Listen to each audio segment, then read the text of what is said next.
Sí, ¿cómo te definirías? ¿Como el terraplanista más reconocido de Latinoamérica? ¿El representante? Es un título muy grande. Mira, en realidad yo de profesión soy animador por computadora desde hace 20 años. Tengo un estudio de animación por computadora. Pero desde que hace mucho tiempo vi en el billete de $1 esa pirámide con un ojo atrás que dice nuevo orden secular, en latín, ¿no? Novus Ordo Seclorum, siempre me llamó la atención querer entender ese mensaje ahí atrás, porque me parecía bastante icónico, claro, totalmente fuera de la realidad que uno recibe en la educación tradicional. Sin embargo está ahí en ese billete que controla el mundo. Y ahí me empecé a meter en lo que es mal llamado las conspiraciones, y de alguna manera me transformé en un investigador independiente, ¿no? Porque para investigar estos temas nadie te financia, básicamente, claro, porque vas en contra del sistema. Claro, exactamente. Así que digamos que en este caso soy investigador independiente y además la Tierra es plana. Nos etiquetan como terraplanista, obviamente, claro, porque también a la gente que cree que le da la vuelta al sol le dicen heliocentristas, y siempre se han puesto etiquetas como para poder identificar, ¿no? Pero de investigación independiente, vamos a decir.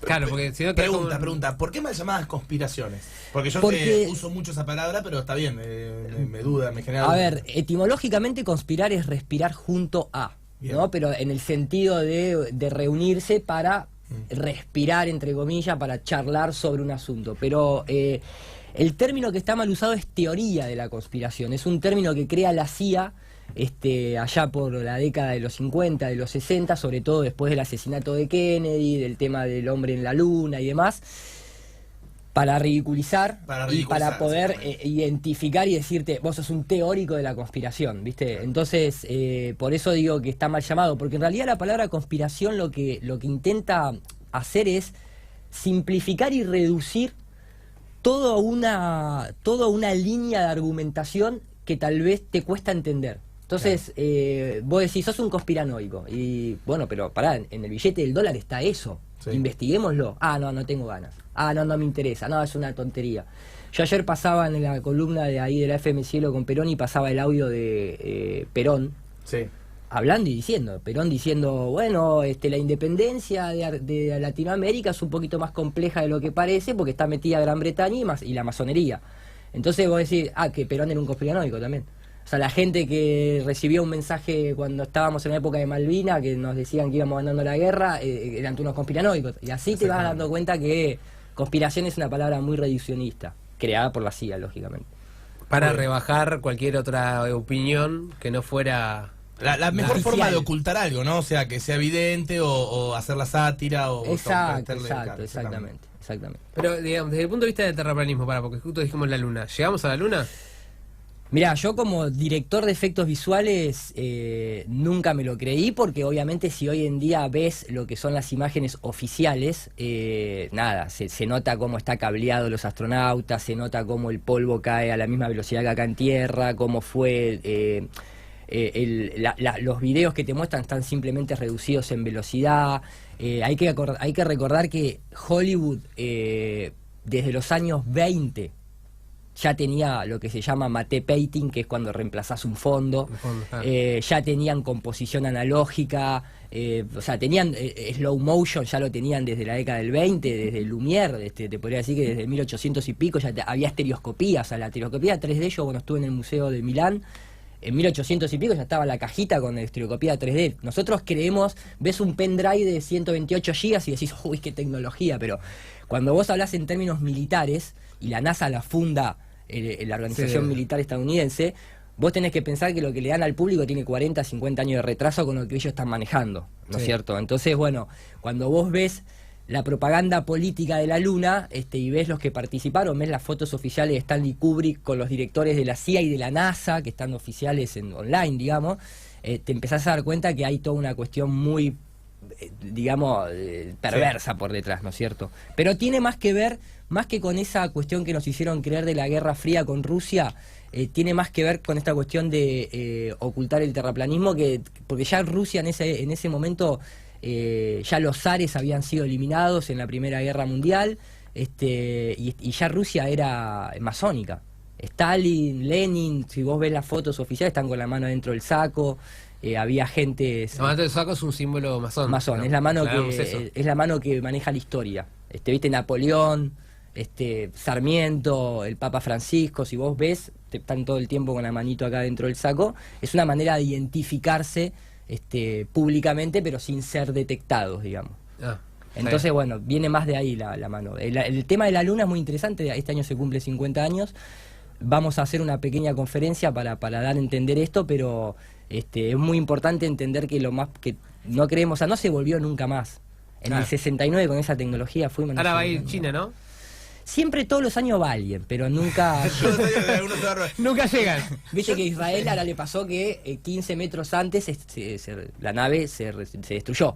No sabía. Ahora, hace una semana atrás. Sabía que iban a lanzar, pero no mostraron nunca nada, o sea, ni los 15 metros antes, ni los 100, ni los 1000. O sea, es como una imagen digital y fallamos, nos estrellamos. Y listo, y queda ahí la nada. Yo, Iru, te voy a hacer una consulta, pero a partir, porque yo encima, parte de cómo son las conclusiones, los desenlaces de la Guerra Fría, lo doy también como esto del gran armado, a través de un estudio de televisión, ¿no? La propuesta del escudo antimisiles que va de la mano con la... pisamos la luna. Exacto. Bueno, todo el armado ese que en algún punto, más allá de que el sistema soviético tal vez estaba atrasado en lo tecnológico, tenía otros problemas, ¿no? Pero bueno, llega un punto que uno dice, bueno, pero la ficción tiene implicancias en la realidad, porque la gente actúa a partir de eso. Obvio. Bueno, ¿cómo presentarías vos, está bien dicho, la teoría terraplanista? Está bien, sí, está bien dicho. ¿Cómo la presentarías a un ignorante absoluto? Que en este caso yo soy un cientista social, pero en estas cuestiones pésimo, digamos, ¿no? A ver, es un tema muy amplio porque involucra muchas aristas, ¿no? Pero a grandes rasgos, vamos a grandes rasgos, lo que uno se entera, porque yo hasta hace 5 años atrás, una persona incluso hasta por hacer efectos visuales, está fanático de la NASA. Claro. De Carl Sagan, de la serie Cosmos, o sea, fue como bueno, ya estabas metido igual en ese mundo, te copaba nunca me creí lo de la Luna, pero no pensaba que era porque la Tierra era plana, sino que, viste, la mente se te va para otro lado, te comes la de los documentales y ese tipo de cosas. El tema de la Tierra plana moderna, que no pertenece a ninguna sociedad, porque sigue estando la sociedad inglesa todavía de la Tierra plana, que es la que nombra Obama en un discurso que ha despertado a muchos a curiosear, me incluyo. Es una sociedad prendida a fuego después de la Segunda Guerra Mundial y refundada por la orden jesuita, que como siempre está detrás de toda la cuestión científica del mundo. Pero digamos que los puntos principales son la mecánica de fluidos. O sea, cuando vos te pones a estudiar la mecánica de fluidos, inmediatamente sabés que el agua siempre está a nivel, es el nivel 0 del mundo. Se usa para mediciones a larga distancia, construcciones a corta distancia, los puentes se construyen sin tener en cuenta la curvatura de la Tierra. El agua siempre está plana. Claro. Entonces, ¿cómo haces para curvar el agua y se quede adherida a la parte externa del contenedor? Brevemente, la gente te va a citar la gravedad. La persona de a pie te va a citar que la gravedad es una fuerza, te va a decir, porque le enseñaron que Newton... No, mentira, Newton nunca dijo eso, es más, está escrito de su propia mano, que él no creía en que o sea, que la masa de un cuerpo, por tener masa a distancia, atraiga a otra. Sin ningún agente intermedio, él lo dejó escrito. Incluso no hay ninguna comprobación empírica de que la masa la masa que tiene un cuerpo atraiga a otro cuerpo. O sea, a la fecha de hoy nadie vio eso jamás. Entonces, en el mundo profesional, académico, Newton fue descartado y se pasó a la teoría de Albert Einstein, que dice que el tiempo y el espacio se curva, que la gravedad en realidad es la masa de un objeto curva el tiempo y el espacio, hace que los objetos caigan hacia él. Y la explicación está bárbara, pero me tenés que demostrar físicamente que existe una partícula de tiempo y una partícula de espacio, porque si no tenés geometría, ¿qué vas a curvar? Claro. El tiempo es un concepto humano, entonces por eso son teorías de la gravedad. Es ley de Newton, pero es teoría de la gravedad. Es teoría de la relatividad. O sea, ¿sí? Vos decís que una materia no está físicamente comprado, pero nosotros estamos pisando el piso, o sea, sí. Estamos... Y un globo de helio se va para arriba y la gravedad no le afecta en absoluto, por ejemplo. Pero es el peso distinto. Claro, bueno, pero el globo, o sea... No es el peso, es la el globo densidad. común baja. Claro, ¿por qué? El de helio no, pero nosotros sí estamos constantemente... O sea, no podemos salir de lo que pisamos. O sea que sí hay una atracción. Depende que estés tomando. No hay una atracción, claro. Depende que estés tomando. Yo no vuelo. No, pero el tema es, ¿por qué vos decís que hay una atracción, pero puede haber un empuje? Como decía Nikola Tesla. Puede ser una presión y no una atracción. El tema que vos, para atraer, a la famosa distancia al cuadrado, vos tenés que comprobarlo como en un imán. En un imán vos podés detectar que atrae y repele, y por lo tanto puede lograr equilibrio, que es lo que se ve en todos los orbes que justamente tienen un equilibrio y una constancia. De ahí sale la palabra tiempo, en realidad de la medición de los ciclos, de lo único que no se altera. Sol, luna y estrella, son los 3 calendarios. Pero el tema es, la atracción vos tenés que detectar cómo atraes. Más, la fecha de hoy, ningún científico puede explicarte el mecanismo que tiene la atracción magnética. Nadie sabe. Nadie detectó una partícula del imán que atrae a la otra. Se teoriza, ningún científico puede demostrar un átomo, una molécula. Esos son modelos. La gente común cree como que el átomo es una bolita. No, mentira. O sea, Igual está muy bueno este concepto, porque en algún punto la ciencia es como que recibe, uno dice, bueno, las creencias quedaron en el feudalismo, en la Edad Media, y chau.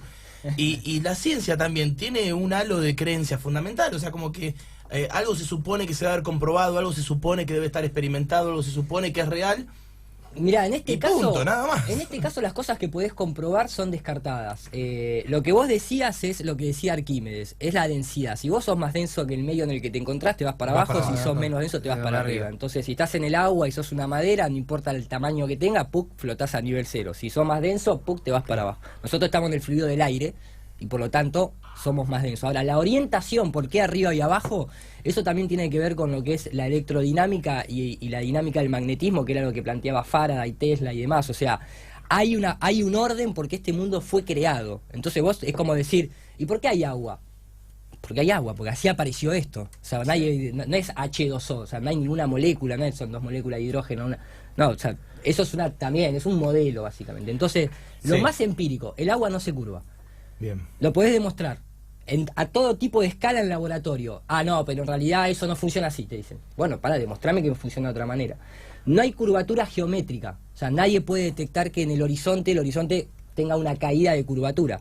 De manera directa es indetectable. Nosotros hemos lanzado globos a 22 kilómetros de altura, se ve el horizonte recto. Colegas en otros países... Sí. Porque me llama mucho la atención. Esperen, mi pregunta es la siguiente. Si yo hiciera, un nivel... No, pero tiene que ver con el agua. Tiene que ver con el agua. Pero lo mío también. A ver, dale. Adelante. Yo digo, veo un barco que se está alejando. Sí. Vos ves que el barco como que desaparece. Si ¿Ves fuese que desaparece, plano... de hecho?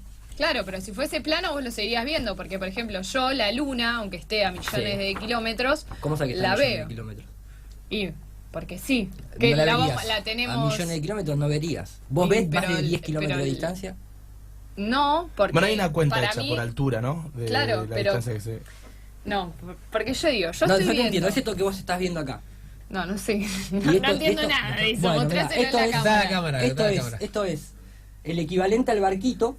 Bien. Estos son faros a la distancia y este es el sol poniéndose. Sí.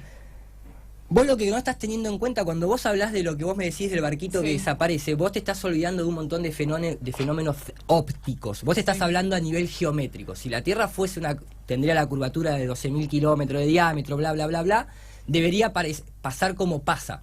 Como Pero supuestamente digo, pasa entonces en tu o sea, modelo. Vos decís que la luna o está más cerca o no existe. No. No, ¿cómo no va a existir? Ahí está. Pero, Existir pero ¿por qué existe. la vemos?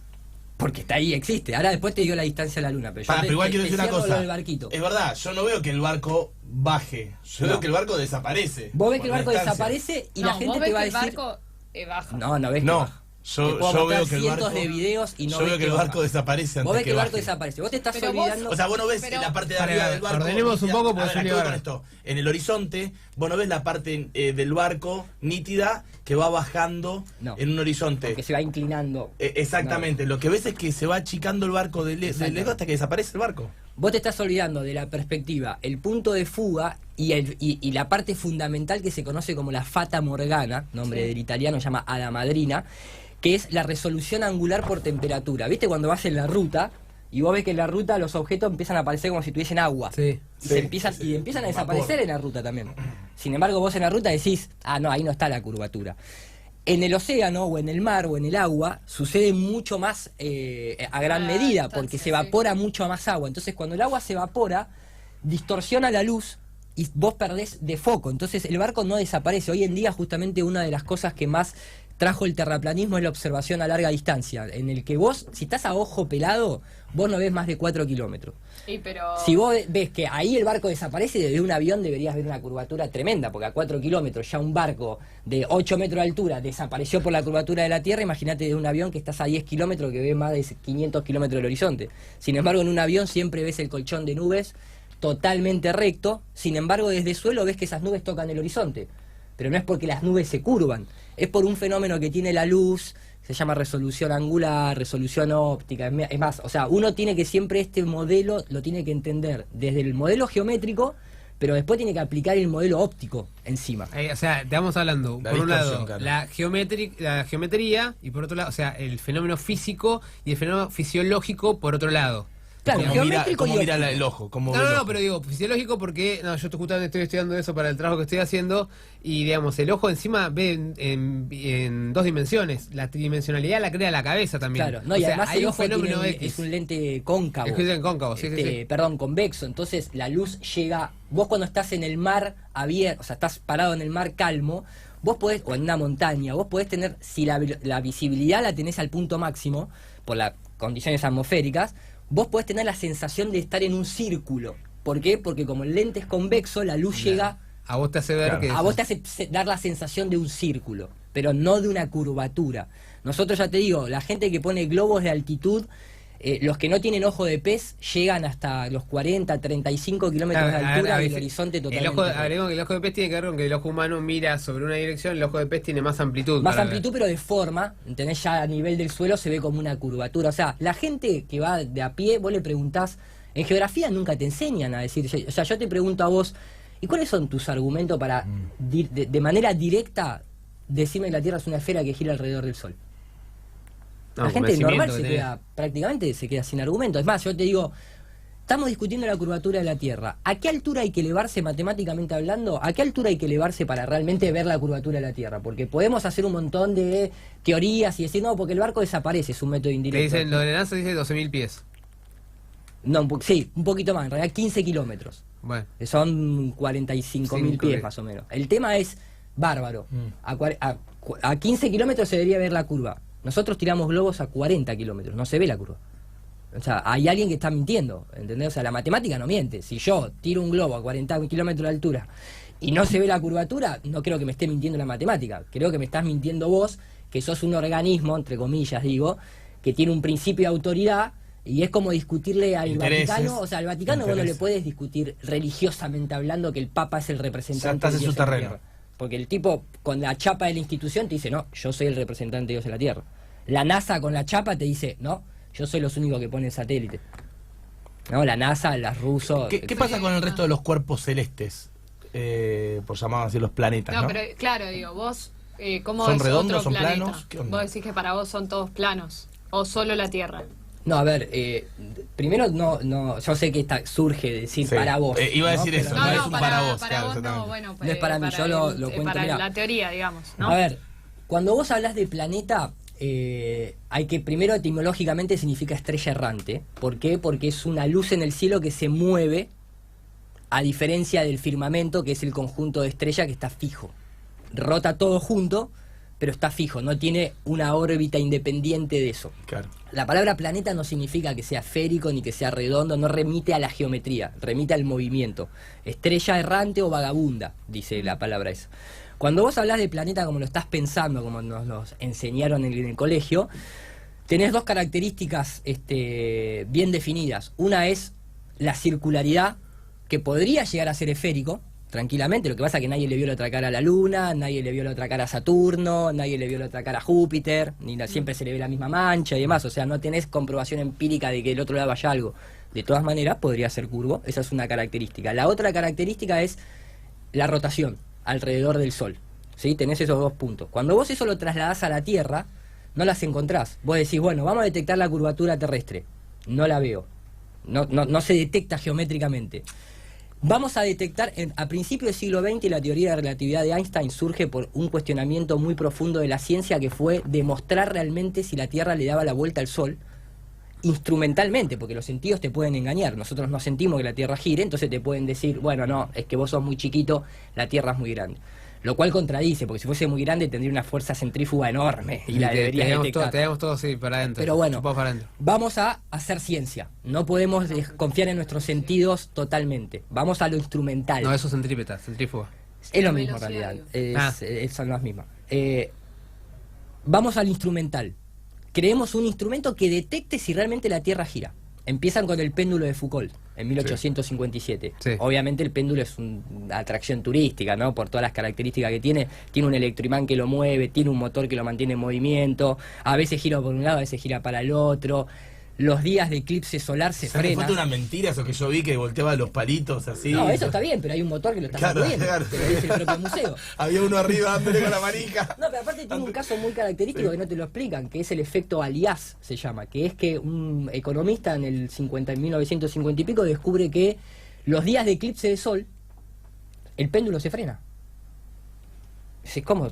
Entonces tiene que ver más con una cuestión electromagnética. O sea, el sol entonces es más, como dice Tesla y como dicen otros científicos, es una fuente de luz electromagnética, no es una fusión termonuclear. Bien. Bueno, ese es el péndulo de Foucault que ha descartado. El mismo Foucault crea el giroscopio. Giroscopio demuestra que la Tierra está quieta, es un instrumento mecánico que tiene rigidez en el espacio y que cuando vos la apoyás en la Tierra, si la Tierra gira, el péndulo debería girar 15 grados cada una hora. No lo hace, está totalmente fijo. Entonces la ciencia empieza a decir, acá tenemos un problema serio. Y pasan a decir, bueno, mecánicamente, incluso el propio Einstein decía, mecánicamente no podemos detectar que la Tierra gire, hay que hacerlo a través de la luz. ¿Sí? Entonces ahí surge el experimento conocido y bastante ocultado por la ciencia, que es el experimento de Michelson-Morley en 1897, que tiran lo voy a hacer rápido porque estamos en radio, pero tiran un rayo de luz a favor de la rotación de la Tierra y un rayo de luz hacia arriba, digamos, neutro. En una plataforma rotativa, haciéndolo pasar por una serie de espejos que rebotan y vuelven a combinar el rayo de luz para ser mostrado en una pantalla. Entonces los tipos dicen, si la Tierra rota, el rayo de luz que va a favor de la corriente, entre comillas, tiene que llegar más rápido que el que va en contra. Entonces debería haber un patrón de interferencia. No se debería ver como si una linterna, vos apuntás con una linterna que siempre ves el foco de luz fijo. Debería como titilar. Obviamente no sucede. El rayo de luz queda totalmente quieto. Y ahí es cuando se arma el gran quilombo y dicen, bueno, listo, todos los experimentos que nosotros hicimos no detectan la rotación de la Tierra. Entonces, oficialmente que se dice que todos esos experimentos son nulos. ¿Por qué? Porque ellos asumen que la Tierra se mueve. Entonces, como a ellos no le conviene, la ciencia dijo, el experimento quedó anulado. O sea, que lo conviene es una cuestión de creencia más que una cuestión... Es una cuestión de fe, básicamente. Antes del bloque, me quedé pensando en el concepto del cuento de La Vuelta al Mundo en 80 días. Bueno, pero escrito, el mismo tipo que escribe eso escribe El hombre a la luna, la Tierra tiene un núcleo en el centro, que es viaje al centro de la Tierra, pertenecía a logia masónica, pertenecía a la Royal Society de Londres, que fue la que creó la academia real y la academia astronómica real, de la que depende básicamente todo Occidente. Porque hay un punto que es no es directo, pero que el otro día justamente estaba mirando algunas cosas y descubrí que a Tesla lo tienen como un científico, vos lo nombraste varias veces. Lo tienen como un loco y además pierde una guerra económica con la General Electric. Entonces, digamos, eran los dos polos. Era él, ¿cómo se llama el otro inventor? Que después lo tiene. Pero aparte. Como Carmen Homero Simpson. Sí, digamos, era Edison, Thomas Edison y Tesla, que había sido, entre comillas, como una especie de empleado. Es más, Einstein dice que el hombre más inteligente que conoció era Tesla. Y Nikola Tesla dice: la teoría de la relatividad es un hombre vestido de púrpura que encandila a los hombres de a pie, pero que es una boludez. Básicamente cuando no tiene sustento ni pie ni cabeza, no podés curvar el tiempo y el espacio, es una locura total. Bueno, pero Tesla, fíjate vos qué interesante que lo sacás a colación, porque cuando yo te digo, si yo te digo JP Morgan, ¿lo conocés? Sí. Pero lo relacionás automáticamente con ¿qué? Con la economía. Sí, con la banca. Sin embargo, a principios del siglo XX, JP Morgan, que era el que vendía el tendido de cobre, es el que desfinancia a Nikola Tesla, porque Nikola Tesla dice, yo tengo la manera de proveer energía libre, gratuita, al mundo. Y lo demuestra, de hecho, todo lo que es el wifi, la radio, la televisión, transistores, motor eléctrico, son todas las patentes de él. ¿Cuántas patentes tiene Albert Einstein? Ninguna. ¿Ninguna tiene? Ninguna. No tiene ninguna patente, no hizo ningún beneficio como científico de la humanidad en absoluto. Nikola Tesla tiene más de 300 patentes que las usamos hoy en día, que la mantuvieron oculta ellos durante 100 años porque estaban esperando para comercializarlas, lógicamente. Entonces, JP Morgan es el que financia a Nikola Tesla, por ser el que vendía tendido de cable. Claro, y además su negocio, digamos, básicamente. Exactamente. Y además, Rockefeller, familia JP Morgan, son los que crean, financian y autohunden el Titanic, que iba con los banqueros que se oponían a crear la Reserva Federal y con uno de los financistas de Tesla. Entonces, cuando vos te vas a estudiar la historia, te vas dando cuenta... tenemos que hacer de vuelta la película Titanic porque en realidad estaban inundando banqueros. Estaban hundiendo banqueros y financistas de Tesla dentro de... Eso explicaría... Es conocido el tema de cómo se funda la Reserva. Sí, eso explicaría por qué fueron directamente contra un iceberg, digamos, básicamente. Sí, que en realidad no fue un iceberg, fue una bomba que explotó. Lo del iceberg fue una historia muy bonita, que es como... o sea, cuando vos ves cómo está cuando bajó James Cameron, ves la chapa para afuera. Hay cosas que la chapa para hay adentro. cosas que uno asume como verdades absolutas, ¿no? Pero... no puedes dejar el tiempo para decir que no. No, pero es improbable realmente que un buque vaya de ese tamaño, a las justo chapas, el primer día. Claro, sí. Sobre todo porque, qué sé yo, no existe... Claro, vos navegás. Claro, digo, o sea, los que se dedican a la navegación son personas responsables. Y más el capitán. O sea, no es que el capitán dice, quiero ganarle media hora al viaje y voy a estrellarme con... ¿no? Pero además, o sea... Es un barco gigantesco, creo que más grande que un rompehielo actual, ¿entendés? O sea, quiero decir, es una historia muy fantasiosa, pero lo tenés que ver desde el punto de vista histórico real. O sea, quiénes eran la familia que lo financiaron, quiénes iban a bordo, cuáles eran los intereses que había. ¿Realmente después de todo eso se logra fundar la Reserva Federal? Sí, porque los banqueros que se oponían varios de ellos estaban en el barco del Titanic, justamente. Entonces, la Reserva Federal no es ni federal, ni es reserva, es un contrato que se firma en una isla totalmente oculta del público. Después, ahí en el 1933, el presidente Roosevelt es el que pone la pirámide con el ojo, saca el patronoro. ¿Entendés? Entonces, claro, vos tenés... se abandona después igual, en el 70. No, en el 30. En el 30 ya se abandona, cuando tienen que inundar los dólares. Justamente la crisis del 29 estaba el abandono del patronoro. Del patronoro, es más, obligan a los ciudadanos a entregar el oro. Lo obligan a entregar el oro para quedarse ellos con el oro y poder... y el papel del dólar pasa a decir, donde está la pirámide pasa a decir, en Dios confiamos. Sí. ¿Pero en qué Dios confías? En el heliocentrismo, ¿me entendés? Que es lo que representa la pirámide con el ojo. Entonces, si nosotros dijésemos estas cosas sin ningún tipo de fundamentos en la historia, sos un loco. Claro. Pero cuando vos tenés una cadena de eventos que te llevan a eso, bueno, después yo no sé quién es más loco, si el que cree que está girando alrededor del sol cuando ve todo lo contrario o el que dice, no, estamos quietos.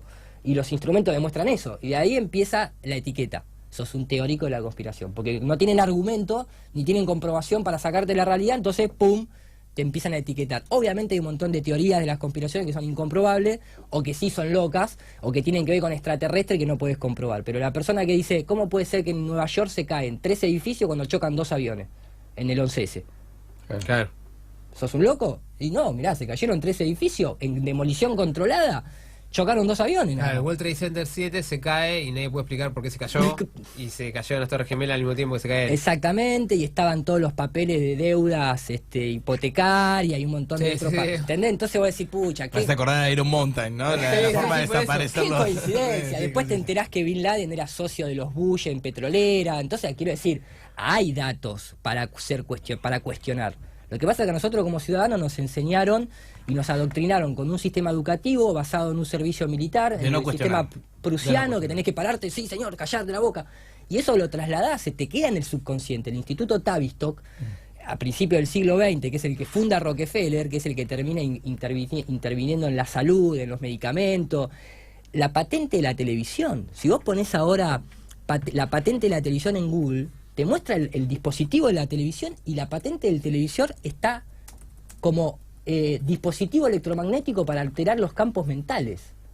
No está como un objeto de entretenimiento. Está para el control absoluto de... Ni siquiera el control, o sea, te puede alterar. O sea, cuando vos vas al cine y una película te hace llorar o te hace reír, te está manipulando la mente. Como te hace llorar o te hace reír, te hace elegir a un político, te hace creer en una teoría... Uno de los grandes problemas, ¿no? O sea, avanzamos supuestamente en sistemas, en formas de gobierno democráticas, pero siempre gobiernan los mismos, ¿no? Pero algo está pasando para que el 90% de perdedores siempre votan los mismos. Es un sistema hegeliano que se controla la oposición, es la síntesis, es la tesis, la antítesis, y yo te entrego la síntesis. es ese modelo, ¿entendés? Entonces, por eso Perón creo que denunciaba muy bien diciendo, mirá, acá está metida Gran Bretaña, está metida la masonería, no la masonería local de tu barrio. Estamos hablando de que la masonería está controlada por el duque de Kent, el hermano de la reina de Inglaterra, que si lo pones ahora en Google te va a salir, ¿entendés? O sea, sí, aparte estamos hablando de gente que, digamos, todos los que estuvieron en la revolución de los pueblos de Sudamérica eran todos masones. Ingleses. Sí, ingleses. Bueno, San Martín no era inglés, digo. Sí, sí. No era inglés de pasaporte, pero fue a estudiar a Inglaterra, se instruyó en Inglaterra y era... de Lautaro es... Sí, la logia de Lautaro, sí. No, es como decir, no, pero la Catedral de La Plata es de La Plata. No, es del Vaticano, no es de La Plata. ¿Entendés? La religión está creada por Roma. La masonería está creada por Francia y por Inglaterra. Y, sí, son francmasones. Exactamente. Y arriba, ¿y quién creó la masonería? La Orden Jesuita. El 1 de mayo, que nosotros festejamos el Día del Trabajador, o casualidad, el 1 de mayo de 1776 es la fundación de la Orden Illuminati por Adam Weishaupt, un cripto jesuita, que fue el que creó la Orden Illuminati, que duró unos 10 años con ese nombre y después se cambió. Y hoy en día tenemos el Club de los 300, el Club de Francia, el Club de Roma, el Club Bilderberg, los Caballeros de Malta. Todo eso son logias de estos tipos que son los que están arriba de cualquier político y cualquier empresa, porque ellos son los dueños de las empresas. Y nosotros ahora nos sorprende como ciudadanos de a pie de decir, uy, parece que a los gobiernos los controlan más las empresas que los políticos, porque ¿quién le financia la campaña? Nos sorprende eso ahora. Eso hace... Pero entonces, la orden esa que le dan a Macri cuando es presidente de Argentina, ¿también es Macri masón? Mirá, si vos te pones a dar cuenta, primero que Macri viene de lo que en Argentina se denomina la cuna de la masonería, que es Tandil. Lo pones, te va a salir una noticia de la revista Noticias, con la tapa diciendo Tandil, la cuna de la masonería. A Franco Macri, el correo argentino se lo da la logia Pedue de Italia, y lo trae la logia Pedue. La madre la madre de Mauricio Macri tiene sangre real, entre comillas, no es una aristocracia, sí, exactamente. Entonces sí, Blanco Villegas sigue siendo la masonería la que gobierna. Es más, ¿qué votamos un masón entonces? No, porque vos dentro del masón es como hablar de los monaguillos, o sea, tenés gente normal, común y corriente que se junta a filosofar. El tema son siempre los altos cargos, no es la gente que va a una logia acá, y son muy bondadosos, de hecho, o sea, es como un cura que se desvíe para darle de comer a un flaco, ¿entendés? O sea, no hay que meter eso en la bolsa, pero hay que entender lo que están arriba. De hecho, vos pensás que toda la cuestión esta en el 2015, Héctor Tiberman, sí, lo podés escuchar, ayer yo lo pasaba en la radio, cuando Cristina abandona, o sea, ya iba a abandonar el gobierno, ahí el tipo dice, queremos dar a conocer que Argentina va a integrar el nuevo orden mundial, que es lo que venían diciendo todos los presidentes, que es lo que figura atrás de un billete de $1. Y vuelve a pasar lo mismo en nuestro país, de lo que sabíamos que iba a pasar en la época de Carlos Saúl, que lo ves con el collar masónico de Carlos Saúl. Está en la foto online, ¿entendés? Igual que con el hermano. Entonces, no es que son los masones, sino que es esto que ni siquiera tiene bandera. La masonería es una institución que se crea en la época, digamos, de 1800, 1700, ¿para qué? Para cautivar a los estudiosos. ¿Entendés? O sea, los jesuitas siempre fueron los que crearon la academia. Sí, la academia de la iglesia son los jesuitas, sí. Y nosotros no tenemos educación laica, porque si vos no te dan la religión en el colegio, te dan el heliocentrismo, que es la misma religión. Todas las religiones son un culto al sol. Darle la vuelta simbólicamente al sol, ¿qué te pensás que es un culto al sol? Tener una pirámide, tener un obelisco en cada ciudad de Occidente, ¿qué te pensás que? ¿A quién representa el obelisco? ¿Entendés? El falo de Osiris, que es el sol. Vivimos, como decía Confucio, el mundo no lo gobiernan las leyes, el mundo está gobernado por símbolos y brujería. Y eso es lo que nos hacen, nos hipnotizan con la palabra, con los textos, con el speech. Sí. Bueno, la verdad que mirá cómo son la 1:20, nos pasamos, perdón Fede, perdón Agus, nos pasamos totalmente de la hora, pero... Yo me preguntaba, ¿cuándo termina esto? No, termina la hora, pasa que arrancamos también medio justo con el tiempo y me quedé con ganas de, porque aparte trajiste más sí, había traído plantillas para mostrar, más información. La verdad, Iru... Mirá esta noticia nada más. Mirá. Esta noticia oficial, ¿qué dice? Esta. Acá, La teoría de la relatividad es más de JP Morgan que de Einstein. Esto es una noticia oficial. La teoría de la relatividad es más de JP Morgan que de Einstein. Entonces, cuando vas la ruta del dinero, vos seguís la ruta del dinero y sabés quién está detrás. Eso tal cual. Es una gran discusión eso de quién financia las investigaciones, ¿no? ¿A Galileo quién lo financiaba? La iglesia. Totalmente. A Kepler también. A Copérnico también. Están todos vestidos como jesuita. El creador de la teoría del Big Bang, Georges Lemaitre, un belga católico. ¿Se decía? Iru, vamos a hacer una cosa. Para cuando vos lo creas conveniente y vos puedas, vamos a abusar de tu generosidad y te vamos a pedir que tal vez vuelvas al programa algún que otro sábado. Arreglarás con Juan por el tema de cómo venimos con el tema de los invitados, de las entrevistas. Pero la verdad que me quedó ganas de hacer más preguntas. Así que bueno, lo vamos a dejar acá porque si no estamos extendiéndonos mucho. Sí. Bueno, saludos rápida, un saludo y todo tuyo. Dale, bueno, a la gente que quiera conocer más, www.nurparatodos.com.ar, esa es mi web oficial, de ahí tienen todos los links a las demás redes, y www.arflat.com.ar es el grupo de investigación y de trabajo que tenemos con el que lanzamos globos, hacemos observaciones. Arflat, así como Argentina plano, digamos. Bien. Y el resto, no me crean nada, la típica frase, no nos crean nada lo que decimos, pero tampoco le crean a las instituciones, hagan su propia investigación y saquen sus propias conclusiones. Que me gusta eso, aparte para todo ámbito de la vida. Para todo fundamental. El pensamiento crítico hay que desarrollarlo. ¿Chay? Justo estaba escribiendo los ganadores de los sorteos.